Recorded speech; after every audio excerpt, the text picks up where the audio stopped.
Ce que moi j'ai compris à travers les nombreuses formations que je donne en entrepreneuriat, c'est qu'on est en train d'essayer de résoudre des symptômes d'une maladie alors que la maladie est beaucoup plus grave. Je me suis rendu compte qu'on essaye d'accompagner des incompétents conscients alors que nous avons affaire à des inconscients incompétents. Et qu'est-ce que ça veut dire? Beaucoup de jeunes, avant même de les apprendre des choses, non, avant d'apprendre quelque chose, il faut d'abord savoir ce que tu veux. Et aujourd'hui, beaucoup de jeunes, en réalité, ne savent même pas ce qu'ils veulent. Du coup, quand tu ne sais pas ce que tu veux, tu ne sais pas ce que tu dois apprendre. Et c'est eux les inconscients incompétents. Non seulement ils ne sont pas compétents, mais ils sont inconscients de leur incompétence. Du coup, comment aider ces gens-là? Ce n'est pas déjà en commençant à les former sur l'agriculture, parce que cette personne ne sait pas d'abord ce qu'il veut. Il faut d'abord l'aider à savoir ce qu'il veut. Et ça passe par le champ, la mentalité. Comme les Anglais le disent, leur mindset. Il faut travailler sur leur mindset, sur leur mentalité. Et ça, ça y va du ce qu'on appelle du développement personnel. C'est ce qui m'a poussé, par exemple, à écrire ce livre qui s'appelle les 365 versets du développement personnel.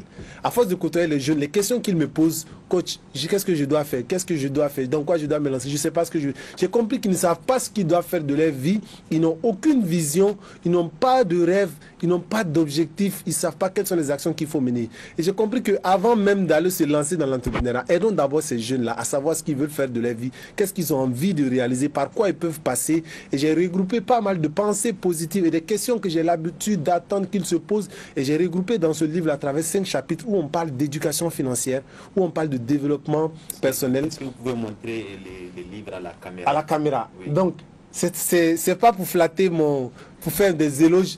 Mais ce livre, c'est un bijou, je dirais, parce que j'ai reçu des retours de tous ceux qui l'ont acheté.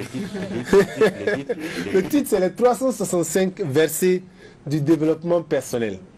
Les 365 versets du développement personnel pour dire, l'année fait 365 jours. Et en 365 jours, vous devez apprendre chaque jour de votre vie. Vous devez vous améliorer personnellement chaque jour de votre vie sur plusieurs aspects.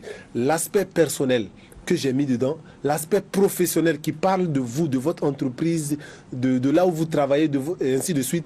L'aspect éducation financière, l'argent, les jeunes aujourd'hui et même les vieux ont beaucoup de problèmes d'argent. Et souvent je le dis, si ton père est pauvre, ce n'est pas le meilleur conseiller en argent. Peu importe qu'il soit ton père ou pas, ce n'est pas la meilleure personne pour t'accompagner ou te donner des conseils en ce qui concerne l'argent. Va voir quelqu'un qui connaît mieux que lui. Et aussi, ça parle de motivation. Comment conserver sa motivation pendant une année. Souvent, il y a des gens qui ont besoin de quelqu'un d'autre pour les motiver. Si la motivation que tu dois avoir vient de quelqu'un de l'extérieur, tu vas toujours la perdre. La motivation doit être quelque chose d'interne. Et la meilleure motivation qu'un être humain peut avoir, c'est sa vision, ce sont ses projets. Et lorsque tu réussis vraiment à avoir ça, et c'est pour faire un peu de pub, il faut vous acquérir ce livre-là auprès de moi et je suis sûr que vous n'allez pas regretter. Bon, voilà. Le nom de votre cabinet? Mon cabinet, c'est le groupe Expert Pro. Les livres sont accessibles au 93 33 56 21. On livre un peu partout dans l'Afrique. On a eu des commandes de la Côte d'Ivoire, de la Guinée, du Burkina Faso, du Cameroun, du Sénégal. Nous-mêmes, on était vraiment étonnés par l'engouement. À chaque fois que quelqu'un a acheté le livre, il a recommandé à quelqu'un d'autre qui l'a acheté, ainsi de suite. Et puis voilà.